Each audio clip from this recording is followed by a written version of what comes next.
Kuala Lumpur. The Fire and Rescue Department responded to an early morning fire at a construction site at Taman Duta here on Tuesday, May 5.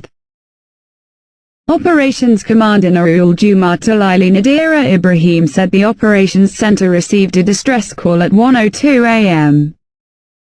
We dispatched 48 firemen, 4 fire engines, 3 rapid intervention motorcycles, 2 water tankers, and emergency medical rescue services from the sent all 3 Heart Armors and Hang Tuah fire stations, she said. She added in a statement that firemen arrived at the scene along Jalan Khidmat Usaha in Taman Duta and found 4 shipping containers on fire. Nurul added that 2 of the containers were being used as living quarters for workers while the other 2 were used as a canteen and storage area. The fire engulfed a 10,000 square foot area but no casualties were reported.